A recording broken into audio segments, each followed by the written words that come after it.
கரூரில் கடந்த 27ஆம் தேதி நடந்த தமிழக வெற்றிக் கழகத்தின் தலைவர் விஜய் பிரச்சாரத்தின் போது கூட்ட நெரிசல் ஏற்பட்டு 41 நபர்கள் உயிரிழந்தனர். நூற்றுக்கணக்கானோர் பாதிப்புக்குள்ளாகினர்.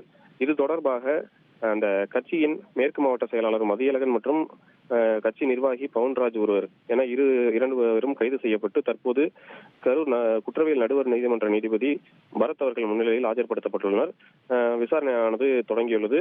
விசாரணை தொடங்கும் போது நீதிபதி அவர்கள் மதியழகனிடம் போலீசார்கள் அடித்தார்களா, என்ன காரணத்திற்காக தங்களை கைது செய்திருக்கிறார்கள் என்று உங்களிடம் அந்த கடிதம் கொடுத்தார்களா என்று கேள்விகளை எழுப்பினார்.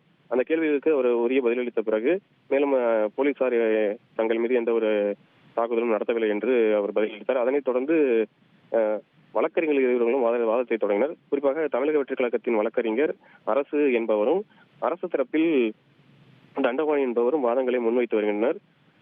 அனுமதி கேட்ட இடம் என்று முதல் முறையாக கூட்டம் நடத்துவதற்கு லைட் ஹவுஸ் கார்னர் பகுதியை நாங்கள் அனுமதி கேட்டிருந்தோம். அந்த பகுதி நல்ல பரப்பளவு அதிகமாக இருந்த பகுதி என்பதால் இந்த கூட்டம் நடத்துவதற்கு ஏதுவாக இருக்கு என்று கேட்டிருந்தோம். ஆனால் அந்த பகுதியில்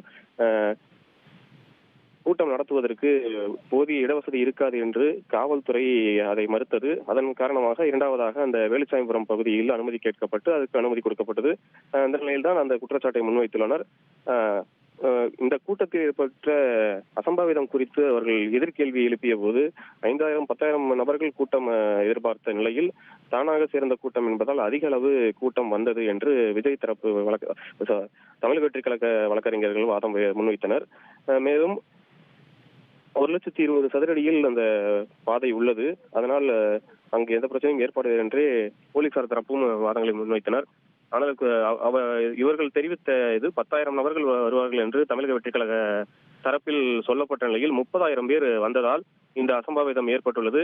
அவர்கள் முறையாக அதை கணக்கிடவில்லை என்றும் தெரிவித்தனர். மேலும் சனிக்கிழமை நாட்களில் கரூர் மாவட்டத்தில் அதிக அளவு தொழில் நகரம் என்பதால் சம்பள நாள் என்பதால் கூட்டம் அதிகமாகவே இருக்கும் என்றும் போலீசார் தெரிவித்தனர்.